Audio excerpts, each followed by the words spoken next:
Hello everyone, कैसे हैं आप सब। उम्मीद है आप लोग बहुत अच्छे होंगे।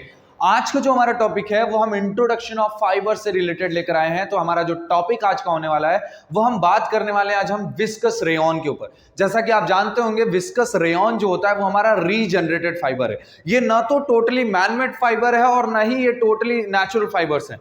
ये क्या है, ये हमें कुछ चीजें हम नेचुरल फाइबर से उठाते हैं और कुछ चीजें हम केमिकल यूज करते हैं जिससे हमारा ये फाइबर जनरेट होता है। ये जो हमारा फाइबर है ये फाइबर कहीं ना कहीं बहुत इंपॉर्टेंट रोल प्ले करता है हमारे टेक्सटाइल इंडस्ट्री में। तो आइए बात कर लेते हैं इसके इंट्रोडक्शन और इसके मैन्युफैक्चरिंग प्रोसेस पे। थोड़ा सा बोर्ड आपको भरा भरा लग रहा होगा क्योंकि बहुत सारी चीजें हैं जो कि मेरे को यहाँ पे बतानी थी, बट कुछ चीजें तो इसमें छूट गई हैं, बट वो मैं बताऊंगा आपको ऐसे नॉर्मल वे में।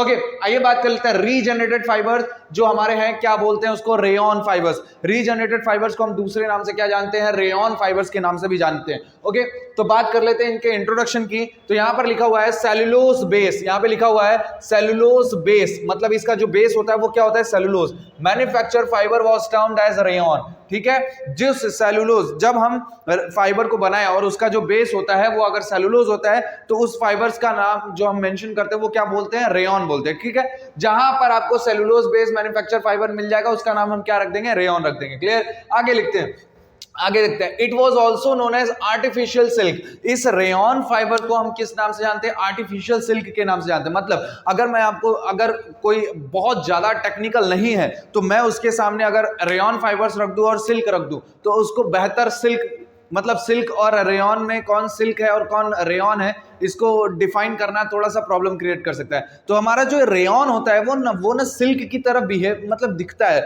उसमें जो लस्ट्रस प्रॉपर्टीज होती है वो कैसी होती है, सिल्क की तरह होती है, लेकिन उसका जो बिहेवियर होता है वो कैसा होता है, कॉटन की तरह होता है। तो यहां पर मैंने लिखा हुआ है it was also known as artificial silk. इसको पहले कैसे, किस नाम से जाना जाता था, आर्टिफिशियल सिल्क के नाम से जाना जाता था, artificial silk. Okay, got it. आगे बात कर लेते हैं टाइप्स ऑफ रेयॉन में। तो देखिए टाइप्स ऑफ रेयॉन में जनरली जो हमारे टेक्सटाइल इंडस्ट्री में रेयॉन्स यूज करते हैं उसमें ये जनरली तीन टाइप्स के रेयॉन्स का यूज किया जाता है। पहला है हमारा विस्कोस रेयॉन, दूसरा हमारा क्यूप्रा अमोनियम रेयॉन और तीसरा हमारा एसीटेट रेयॉन। ठीक है, इनका अलग अपना एक रोल है, हर एक की अलग अलग प्रॉपर्टीज हैं। तो आज हम जो बात करेंगे वो हम केवल और केवल किस पर बात करने वाले हैं, विस्कस रेयॉन पे। आगे वाले जो वीडियोस होंगे उसमें हम क्यूप्रा अमोनियम रेयॉन और एसीटेट रेयॉन पे बात करेंगे। अगर आपको इसकी जरूरत होगी तो आप प्लीज वीडियो में कमेंट जरूर करिएगा। ओके, आगे बात कर लेते हैं। यहां पर लिखा हुआ है generally the base of the cellulose, generally the base of the cellulose are like bamboo, cotton lints and spruce tree. देखिए सिंपल सी बात है, ये जो हमारा सेल्यूलोज होता है ये सेल्यूलोज बेस कहां से निकलेगा, ये जो हमारा सेल्यूलोज है वो कहां से निकलेगा, वो सेल्यूलोज हम कहां से निकालते हैं। जर्नली जो हम रेयॉन फाइबर जब बनाते हैं तो उसमें जो सेल्यूलोज मतलब जहां से लेते हैं हम उसमें बाम्बू ट्री का यूज करते हैं, बाम्बू के बाद बाम्बू तो एक ग्रास है, कॉटन लिंड्स का यूज करते हैं, कॉटन के फाइबर्स का भी यूज किया जाता है, और कहीं ना कहीं सबसे जो बेनिफिशियल है, सबसे जो इंपॉर्टेंट है, सबसे ज्यादा जो यूज किया जाता है वो स्प्रूस ट्री यूज किया जाता है। ये जो स्प्रूस ट्री होता है, इसके जो स्प्रूस ट्री होता है ये हमारा क्रिसमस ट्री की तरह दिखता है। क्लियर, ये हमारा स्प्रूस ट्री, इससे जो सेलुलोज निकलता है, इससे टिश्यू से इसके सेलुलोज निकालते हैं और उस सेलुलोज से हम क्या बनाते हैं, रेयॉन बनाते हैं। बैम्बू, कॉटन लिंड्स और स्प्रूस ट्री का यूज किया जाता है, उसके लिव्स का, ट्री का यूज किया जाता है। ओके, आगे बात कर लेते हैं। Its mainly properties are like cotton, और इसकी प्रॉपर्टीज कैसी होती है, कॉटन। दिखता कैसा है, सिल्क, दिखता सिल्क की तरह, प्रॉपर्टी कैसी होती है, कॉटन, और कहीं ना कहीं कॉटन से थोड़ी सी बेहतर भी होती है। The moisture regain is about 11 to 16%। इसकी जो मॉइस्चर रिगेन है वो हमारी 11 to 60% तक वेरी कर सकती है। और इसका फायदा क्या है, the moisture regain is about 11 to 16। अब 11 to 16 है, मतलब ये इसकी जो मॉइस्चर रिगेन प्रॉपर्टी है वो कॉटन से कई ज्यादा बेहतर है। इसकी जो मॉइस्चर रिगेन प्रॉपर्टी, जो हमारा कॉटन होता है उसकी जो मॉइस्चर रिगेन है 8 to 8.5 तक वेरी कर सकती है। क्लियर, आगे बात कर लेते हैं। Rayon are generally used in medical uses, apparel and home furnishing. ये जो रेयॉन है, रेयॉन का जनरली यूज हम किस में करते हैं, मेडिकल फील्ड में यूज कर सकते हैं, अपैरल में यूज कर सकते हैं, होम फर्निशिंग में जनरली यूज होता है। इसकी मॉइस्चर रिगेन प्रॉपर्टी बहुत अच्छी है, इस वजह से इसका जनरली यूज किया जाता है मेडिकल फील्ड में भी। Okay, manufacturer of viscous rayon, viscous rayon को कैसे कैसे बनाते हैं, किस स्टेप में, स्टेप क्या फॉर्मेशन है, ये सारी चीजें आज हम बात करने वाले हैं। ये आपको थोड़ा मैं बाद में बताऊंगा। इधर आप देखिए, पहला है प्यूरिफिकेशन ऑफ सेलुलोज मटेरियल, मतलब जो हम सेलुलोज मटेरियल लेंगे, जैसे हमने यहाँ पर बम्बू लिया, अब बम्बू से हम क्या निकालेंगे, सेलुलोज बेस निकालेंगे, उसको हम क्या करेंगे, प्यूरिफाई करेंगे। तो हम यहाँ पर क्या करेंगे, सेलुलोज बेस मटेरियल को क्या करेंगे, प्यूरिफाई करेंगे। फिर इसमें है देखिए फॉर्मेशन ऑफ सोडा सेलुलोज, मतलब हम इसमें सोडा सेलुलोज, एक तो सेलुलोज आपको दिख रहा है, ये सोडा कहां से आएगा, या तो इसमें हम क्या मिलाते हैं, कास्टिक सोडा मिलाते हैं, जिससे हमारा क्या फॉर्मेशन होता है, सोडा सेलुलोज फॉर्म होता है। Formation of cellulose ज़ैंथेट, cellulose xanthate, अब ये सेलुलोज ज़ैंथेट क्यों बनाते हैं, कैसे बनता है, ये सारी प्रोसेस पे हम बात करने वाले हैं, लेकिन आपको फॉर्मेशन पता होना चाहिए। फिर है हमारा प्रिपरेशन ऑफ स्पिनिंग सोल्यूशन, जब हम स्पिनिंग सोल्यूशन तैयार करते हैं, और इसके बाद फाइबर फॉर्मेशन, लास्ट हमारा है फाइबर कैसे बनता है। आइए बात कर लेते हैं, यहां पर स्टेप है हमारा, जो कि हमारा रेयन फाइबर्स बनाने के ये जो स्टेप है, इस पर चीजों पर ध्यान दीजिएगा, कुछ नहीं समझ में आएगा तो वीडियो में कमेंट जरूर करिएगा। आइए बात कर लेते हैं, सबसे पहली चीज स्टेप्स में, सबसे पहला स्टेप हमारा क्या है, प्यूरिफिकेशन ऑफ सेलुलोज, मतलब सेलुलोज को आपको प्यूरिफाई करना है। अब सिंपल सी बात है, अब यहां से लकड़ी के टुकड़े निकालेंगे, छोटे छोटे लकड़ी के टुकड़े निकालेंगे, तो उसमें सेलुलोज के साथ साथ भी और बहुत सारी इंप्यूरिटीज होती हैं, तो उन इंप्यूरिटीज को क्या करना होता है, रिमूव करना होता है, और रिमूवल के साथ हमें क्या करना होता है, उसको रिमूव करना होता है। ये जो हमारे बम्बू, कॉन्टन लिंट्स या फिर स्प्रूस, किसी भी तीनों में से किसी का भी अगर आप सेलुलोज उठा रहे हैं, तो उसमें से आपको केवल जरूरत किसकी है, सेलुलोज की, बाकी चीजों की जरूरत नहीं है, तो उसको हमें क्या करना पड़ता है, प्यूरिफाई करना पड़ता है। तो प्यूरिफाई करने के लिए हम क्या करते हैं, सल्फरस एसिड, कैल्शियम या मैग्नीशियम का सल्फाइड, इसके साथ हम उस वुड पंप को मिलाते हैं, मतलब जो हमारा जो वुड पंप बोलता हूं मैं, उस लकड़ियों को क्या करते हैं, चूरा बना के उसको मिलाते हैं। मिलाने पर क्या मिलाते हैं हम इसमें, सल्फरस एसिड, कैल्शियम या फिर मैग्नीशियम सल्फाइड। इसमें टाइम कितना लगता है, 8 से 14 घंटे। टेम्परेचर कितना देंगे, 100 से 100 डिग्री सेल्सियस पर हम इसको काम कराएंगे। अब ये काम कराने के बाद उसमें जो सेलुलोज होता है, वो सेलुलोज वाटर इनसॉल्युबल होता है, वो जो सेलुलोज होता है वो पानी में घुलता नहीं है, लेकिन जो हमारा वेस्टेज होता है, जिसको हम लिग्निन बोलते हैं, क्या बोलते हैं, लिग्निन, LIGNING, ये जो लिग्निन है हमारा वेस्टेज होते हैं। तो ये जो वेस्टेज होते हैं ना, ये वेस्टेज क्या होते हैं, वाटर सॉल्युबल फॉर्म में क्या हो जाते हैं, बाहर निकल जाते हैं, मतलब वाटर सॉल्युबल फॉर्म में होते हैं, और ये क्या हो जाते हैं, बाहर हो जाते हैं। क्लियर, समझ में आया, कोई दिक्कत नहीं। तो हमारा जो वेस्ट है वो हमारा वाटर सॉल्युबल होता है, और जो नॉन वेस्टेज हमारा जो सेलुलोज है वो हमारा क्या होता है, वाटर इनसॉल्युबल होता है, पानी में वो घुलता नहीं है, मतलब घुलता नहीं है। जनरली सॉल्वेंट में भी कुछ ऐसे सॉल्वेंट है जिसमें वो घुलता ही नहीं है, ठीक है, तो इस पर बात करने वाले हैं। तो यहां पर हमने क्या कर दिया, सेलुलोज बना लिया। अब यहां पे जो सेलुलोज मिलता है हमें, वो कितना मिलता है, 90 से 94% तक सेलुलोज परसेंटेज मिलता है, मतलब जो हमारा सेलुलोज मिलेगा उसमें जो प्योर सेलुलोज होगा वो कितना होगा, 90 से 94% तक मिलता है। ओके, बात कर लेते हैं। अब ये जो सेलुलोज है, सेलुलोज को हम एक पेपर शीट की तरह बना देंगे। क्या बना देंगे, पेपर शीट, मतलब इसको हम प्रेस करेंगे, कंप्रेस्ड करके वो जो हमारा सेलुलोज मिलता है, सेलुलोज को हम एक जगह इकट्ठा करके उसको कंप्रेस्ड करके क्या बना देते हैं, पेपर की तरह सीट बना देते हैं, मतलब एक पेपर की तरह बना देते हैं, ठीक है, दफ्ती की तरह बना देते हैं। अब उस दफ्ती को हम क्या बोलते हैं, वुड पल्प बोलते हैं। क्या बोलते हैं, वुड पल्प, नाम याद रखिएगा, क्या बोलेंगे, वुड पल्प। ओके, आगे चलते हैं। अब बात कर लेते हैं स्ट्रिपिंग प्रोसेस के बारे में। तो ये जो हमारा सेकंड प्रोसेस है, ये स्ट्रिपिंग प्रोसेस कैसा है, सेकंड प्रोसेस। अब यहाँ पे सेकंड प्रोसेस आपको दिख रहा होगा, फॉर्मेशन ऑफ सोडा सेलुलोज, मतलब अब हमारा यहाँ पर क्या बनने वाला है, सोडा सेलुलोज। तो हमारा जो ये वुड पल्प है, ये जो वुड पल्प है, इसको हम रिएक्ट करवाता है किसके साथ, कास्टिक सोडा के साथ। तो यहां पर आप देख सकते हैं कि हमारा जो स्ट्रिपिंग है, स्ट्रिपिंग होता है जिसमें हम क्या यूज करते हैं, कास्टिक सोडा यूज करते हैं। उसका क्या परसेंटेज होता है, 18% कास्टिक सोडा होता है, और ये जो हमारा वुड पल्प होता है उसको हम 18% जो हमारे कास्टिक सॉल्यूशन बने होंगे उसके अंदर हम उसको क्या कर देंगे, इमर्स्ड कर देंगे। क्या कर देंगे, इमर्स्ड कर देंगे। इमर्स्ड करने से क्या होता है, वो स्वेल हो जाता है। जो हमारा ये वुड पल्प होता है वो क्या हो जाता है,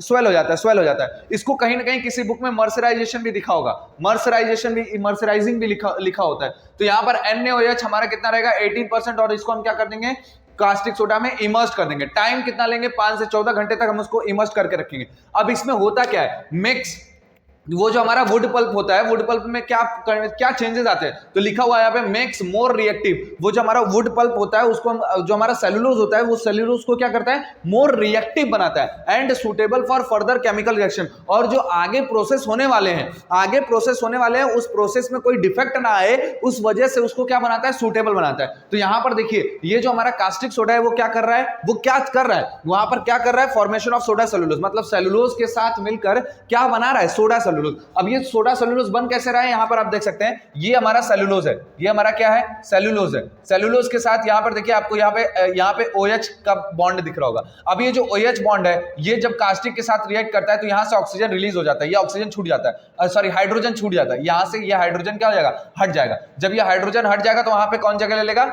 सोडियम। तो यहां पर हमारा क्या बन जाता है, सोडा सेलुलोज। क्या बन जाता है, soda cellulose. Clear, soda cellulose. Okay, बात कर लेते हैं। यहां पर आपको समझ में आ रहा होगा स्ट्रिपिंग प्रोसेस क्यों करते हैं। स्ट्रिपिंग प्रोसेस को दूसरे नाम से भी क्या जानते हैं, मर्सराइजेशन प्रोसेस जानते हैं। इसमें मर्सराइजेशन प्रोसेस भी बोलते हैं स्ट्रिपिंग प्रोसेस को। अब इसमें क्या यूज करते हैं, कास्टिक 18%, टाइम 5 से 14 घंटे। क्या करता है ये क्या करता है, ये जो हमारा सेलुलोज होता है उसको मोर रिएक्टिव बनाता है और सुटेबल बनाता है आगे के जो हमारे रिएक्शन होने वाले हैं। ओके, नेक्स्ट बात कर लेते हैं श्रीडिंग और कटिंग प्रोसेस। जैसा कि नाम से ही लग रहा होगा, श्रीडिंग और कटिंग। श्रीडिंग मतलब भाई जो हमारा वुड पल्प है उसको हम क्या करेंगे, छोटे छोटे टुकड़ों में काटेंगे। तो छोटे छोटे टुकड़ों में काटने के लिए हम प्रोसेस करते हैं जिसको हम क्या बोलते हैं, श्रीडिंग और कटिंग प्रोसेस। अब ये जो छोटे छोटे पार्ट्स आते हैं, जो छोटे छोटे टुकड़े आते हैं, उसको हम क्या नाम देंगे, क्रम्स। क्या नाम देंगे, क्रम्स। क्या नाम देंगे, क्रम्स। जैसा पहले हमारा वुड पल्प चल के आ रहा था, अब हम छोटे छोटे टुकड़े को क्या नाम देंगे, क्रम्स। तो चीजों को याद रखिएगा, नाम अलग अलग है। Clear, crumbs. अब ये जो क्रम्स है, क्रम्स आगे बढ़ता है और हमारा कौन सा प्रोसेस होता है, एजिंग प्रोसेस। ये हमारा तीसरा श्रीडिंग था, चौथा हमारा एजिंग प्रोसेस है। अब एजिंग प्रोसेस क्या होता है, यहां पर देखिए एजिंग प्रोसेस, जैसा कि नाम से लग रहा है एजिंग प्रोसेस, आपने प्रिंटिंग वगैरह में पढ़ा होगा। तो एजिंग प्रोसेस में क्या होता है, ऑक्सीडेशन प्रोसेस होता है, जिसमें हम ऑक्सीजन के साथ किसी भी केमिकल का रिएक्शन करवाते हैं, किसी भी केमिकल के साथ रिएक्शन को किसी भी केमिकल में चेंज करवाते हैं। तो यहां पर एजिंग प्रोसेस होगा। तो यहां पर लिखा हुआ है देखिए, स्टोर्ड अंडर किसको, क्रम्स को। ये जो क्रम्स होते हैं, क्रम्स को एक वेसल में रखते हैं जिसमें हवा भी आती जाती रहती है वो, ठीक है। तो यहां पर हम stored under temperature of 20 to 23 degree Celsius, मतलब हम उस क्रम्ब को 20 से 23 डिग्री सेल्सियस पर स्टोर करेंगे। टाइम लगेगा लगभग 3 घंटे से 2-3 दिन तक, 2 से 3 दिन तक हम इसको करेंगे। क्या करता है ये, reduction of cellulose chain, DP मतलब डिग्री ऑफ पॉलीमराइजेशन। सिंपल सी बात है, देखिए अगर किसी चीज को, अगर आपको कोई नया चीज बनाना है तो उसके लिए सबसे पहले आपको उसको तोड़ना पड़ेगा, उसको छोटे छोटे टुकड़ों में तोड़ेंगे तब तो आप नया घर बना सकते हैं। जैसे मान लीजिए कि आपका कोई बहुत पुराना घर था, अब बहुत पुराना घर है, आप उसको नए डिजाइन से बनाना चाहते हैं, तो आपको पूरे घर को फिर से क्या करना पड़ेगा, तोड़ना पड़ेगा। तो उस तोड़ने की प्रक्रिया को हम क्या बोलते हैं, एजिंग प्रोसेस बोलते हैं। उसमें क्या होता है कि जो हमारा सेलुलोज के लंबे लंबे चैन होते हैं, जब भी हमारा ये वुड पल्प से जो हमारा सेलुलोज निकला होगा उसमें बहुत लंबे लंबे चेन होंगे, उसमें उसके जो मॉलिक्यूल्स के चेन होंगे वो बहुत लंबे लंबे होंगे। तो अब उस लंबे लंबे चेन को चेंज करना मुश्किल होता है, तो हम क्या करते हैं, छोटे छोटे टुकड़े में काट देते हैं। जब छोटे छोटे टुकड़ों में काट देंगे तो हमें जोड़ना आसान हो जाएगा, जल्दी जल्दी हम जोड़ सकते हैं जिसको जिसके साथ जोड़ना है। तो यहां पर हम एजिंग जो प्रोसेस करते हैं उसमें हम क्या करते हैं, इस क्रम्स को स्टोर्ड करते हैं 20 से 23 डिग्री सेल्सियस पे। टेम्परेचर हम टाइम हमारा 3 से 2 घंटे तक रखता है। और रिडक्शन ऑफ सेलुलोज चेन, हमारा ये जो रिडक्शन होता है क्या बोलते हैं, इसको दूसरे वर्ड में बोलते हैं डीपॉलीमराइजेशन। क्या बोलते हैं, डीपॉलीमराइजेशन। मतलब हमारा पॉलीमर क्या हो रहा है, डिक्रीज हो रहा है, टूट रहा है। टूट के कितना से कितना हो सकता है, 1000 हमारा डिग्री ऑफ पॉलीमराइजेशन होता है सब यहाँ पे वुड पल्प और सेलुलोज में। अब ये टूट कर कितने पे आ जाता है, 300 पे आ जाता है। अब हमारा जो पुराना वाला घर था वो क्या हो गया, ढह गया। अब ढह गया मतलब खराब हो गया। अब हम उसको हटाकर अब क्या करेंगे, नया घर बनाएंगे। क्लियर, समझ में आया। तो यहां पर हमारा ये डीपी, डिग्री ऑफ पॉलीमराइजेशन होता है। अब इसके बाद हमारा ये जो चौथा प्रोसेस है, ये जो हमारा चौथा प्रोसेस है, इसको हम क्या बोलते हैं, चर्निंग और ज़ैंथेशन प्रोसेस।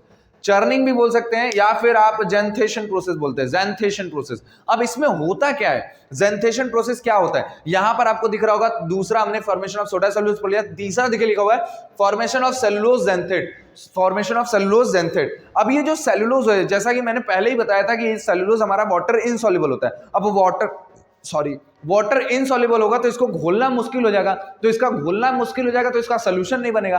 तो इसको सॉल्यूट करने के लिए, मतलब सॉल्युबल बनाने के लिए हम कौन सा प्रोसेस करते हैं, ज़ैंथेशन प्रोसेस करते हैं। ठीक है, तो यहां पर करते क्या है, तो यहां पर पहले मैं बता दूं आपको, एक हेक्सागोनल शेप का बर्तन होता है। एक हेक्सागोनल शेप मतलब 6 ऐसे हेक्सागोनल शेप का एक बर्तन होता है। इसके अंदर ये जो हमारा एजिंग वाला क्रम्प्ट है, ये जो हमने एजिंग प्रोसेस कर लिया उसको हम लाकर यहाँ पर अंदर डाल देते हैं और इसके अंदर हम रिएक्ट करवाते हैं किसका, देखिए ये जो सोडा सेलुलोज है, मतलब भाई एजिंग से आ रहा है तो एजिंग से क्या आ रहा है, सोडा सेलुलोज ही आ रहा है, यहां से सोडा के साथ तो रिएक्ट हुआ तभी तो ये सोडा सेलुलोज आ रहा है। तो ये जो सोडा सेलुलोज है उसका रिएक्शन करवाते हैं किससे, 10% के कार्बन डाइसल्फाइड से, कार्बन डाइसल्फाइड से। अब ये जो कार्बन डाइसल्फाइड होता है ये क्या करता है, ज़ैंथेशन प्रोसेस के थ्रू हमारा जो इनसॉल्युबल कंपाउंड्स होता है उसको किसमें करता है, सॉल्युबल फॉर्म में करता है। और यहां पे सॉल्युबल फॉर्म में होता कैसे वो मैं अभी आपको दिखाता हूं, ठीक है। तो यहां पर आपका टाइम, आपका कार्बन डाइसल्फाइड, यहां पे टाइम आपका 3 घंटे लगेगा, क्या लगेगा, टाइम आपका 3 घंटे।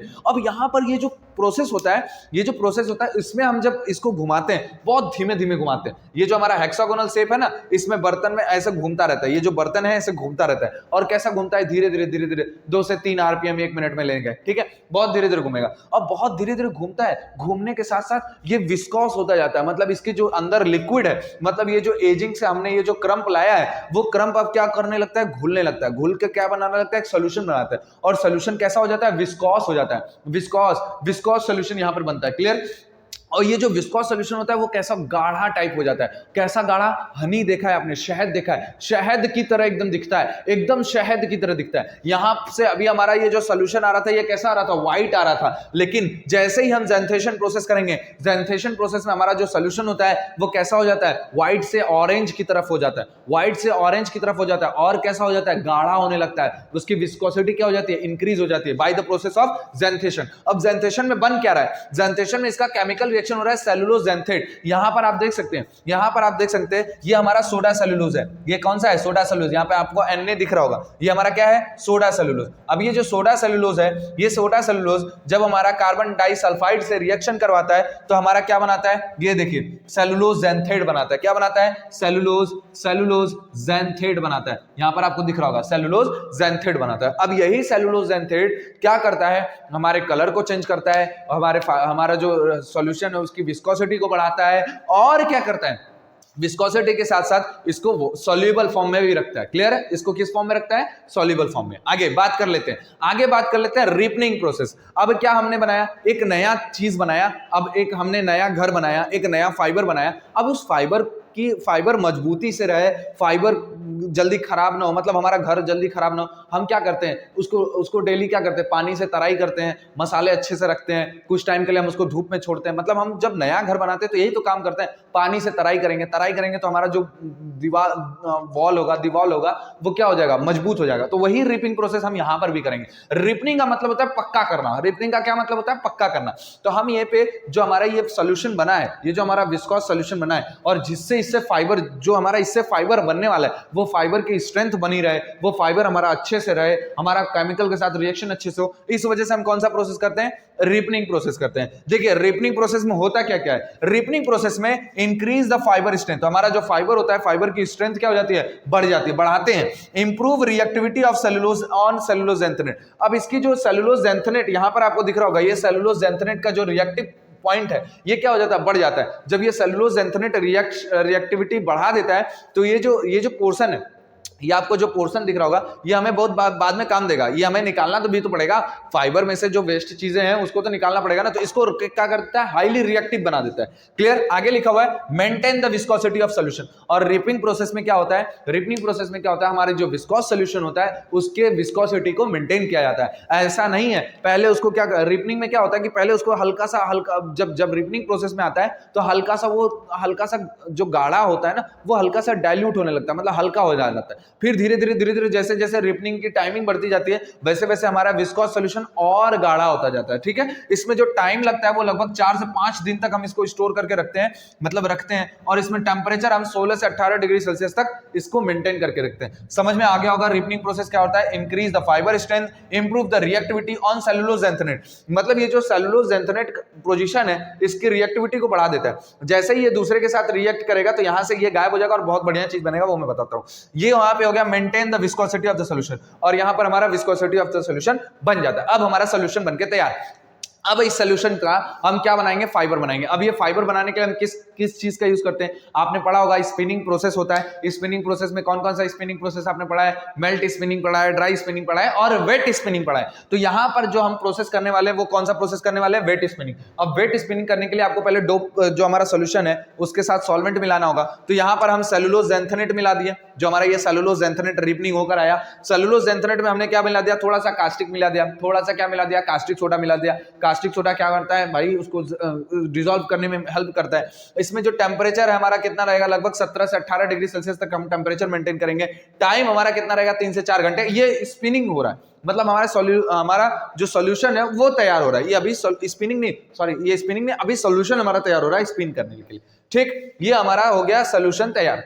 अब इस सॉल्यूशन को निकालने के लिए हम वेट स्पिनिंग का यूज करेंगे। अब वेट स्पिनिंग में आपने पढ़ा होगा, कि मान लीजिए मैं डायरेक्ट लगा रहा हूं, मैं डायरेक्ट यहाँ पे बना रहा हूं। यहाँ पर आप देख रहे हैं, यहाँ से अब हमारा ये कोगुलेशन बात होता है। ये क्या होता है, कोगुलेशन बात। अब हमारा यहाँ से सॉल्यूशन आ रहा है, ये वाला जो सॉल्यूशन हमने बनाया है ये सॉल्यूशन यहाँ से आएगा और यहाँ पर हमारा स्पिन रेट होता है। क्या होता है, स्पिन रेट। स्पिन रेट से क्या होता है, हमारा जो फाइबर का फॉर्मेशन होता है, स्पिन रेट से क्या होता है, फाइबर का फॉर्मेशन होता है। तो देखिए ये हमारा सॉल्यूशन आएगा, सॉल्यूशन इसमें पुश करेगा तो हमारे जो स्पिन रेट्स के होल्स होंगे उसमें से हमारा ये जो सॉल्यूशन होगा वो फाइबर के फॉर्म में निकलेगा। अब ये फाइबर के फॉर्म में निकल रहा है तो ये फाइबर में कैसे कन्वर्ट होगा, जैसे यहाँ पे हमारा लिक्विड फॉर्म में था तो यहाँ पर फाइबर के फॉर्म में कैसे कन्वर्ट होगा। तो इस जो कोगुलेशन बात होता है, ये जो बात होता है, इस बात में क्या क्या होता है ये पहले समझिए। इस बात में पहले तो वाटर होता है। क्या होता है, वाटर। और वाटर के साथ साथ इसमें देखिए ये चीजें होती हैं। क्या क्या होती है भाई, यहाँ पर वाटर के साथ साथ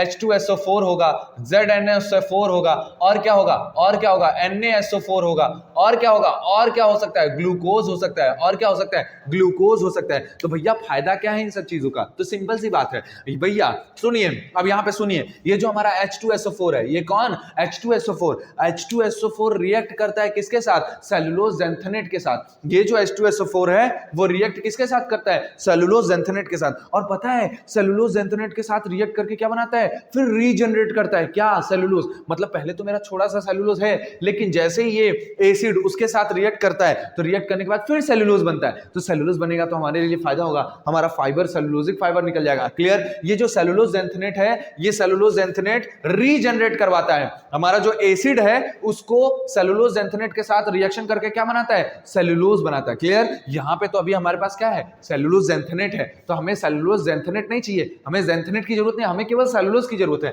तो जैसे ही हम एसिड का रिएक्शन करवाएंगे तो हमारा जो सेलुलोज होगा वो हमें भी निकल जाएगा। क्लियर। अब एसिड का तो काम समझ में आ गया। अब ये Na2SO4 और ZnSO4 क्यों लगाते हैं, तो भैया सोडियम सल्फेट और ZnSO4 क्यों यूज करते हैं, इसका रीजन ये है कि अगर मान लीजिए आपका फाइबर निकल रहा है और फाइबर अगर जल्दी हार्ड नहीं होगा तो ये सॉल्यूशन नीचे की तरफ गिर जाएगा। मतलब फाइबर का फॉर्मेशन जल्दी हो, मतलब फाइबर हार्ड हो जाए, फाइबर थोड़ा सा क्या हो जाए, हार्ड हो जाए। इसके लिए हम क्या करते हैं, यूज करते हैं क्या, ZnOSO4 और Na2SO4। ठीक है, समझ में आया, क्या है समझ में आया, क्लियर हो रहा है। तो हार्ड करने के लिए हम क्या यूज करते हैं, ZnOSO4 और Na2SO4। जनरली हम क्या करते हैं, ZnOSO4 इसलिए फायदेमंद होता है क्योंकि फाइबर का जो फॉर्मेशन होता है उसकी स्ट्रेंथ थोड़ी हाई हो जाती है, मतलब हमारे फाइबर की स्ट्रेंथ बढ़ जाए, उसके लिए हम क्या यूज करते हैं, ZnOSO4 यूज करते हैं। क्लियर है, समझ में आया। ग्लूकोज भी यूज करते हैं, कहीं कहीं ग्लूकोज इसलिए यूज करते हैं फाइबर का फॉर्मेशन जो होगा वो थोड़ा स्मूथ हो, थोड़ा इलास्टिक हो, इस वजह से हम क्या करते हैं, ग्लूकोज का भी इस बात में यूज करते हैं। क्लियर। इसके बाद जो हमारा ये फाइबर निकलता है, फाइबर हमारा रिएक्ट करता है हॉट वाटर में। इसका टेम्परेचर आपका 17 से 18 डिग्री सेल्सियस, ज्यादा टेम्परेचर नहीं, 45 डिग्री सेल्सियस तक इसका टेम्परेचर होता है, लगभग थोड़ा सा गर्म होता है। फिर इसके बाद हम इसको हॉट वाटर में वॉश कर देंगे, फिर इसका ड्राइंग प्रोसेस कर देंगे। ठीक है, this is all about rayon fibres. अगर आपको ये विस्कस रेयॉन के फाइबर्स का अगर नॉलेज अगर मिल गया हो तो प्लीज वीडियो को लाइक कर देगा, चैनल को जितना हो सके सब्सक्राइब करिए, और अगर आपको टेक्सटाइल से रिलेटेड कोई भी क्वेश्चन हो तो आप प्लीज मेरे इंस्टाग्राम पे मेरे को मैसेज कर सकते हैं। ओके, थैंक यू, जय हिंद।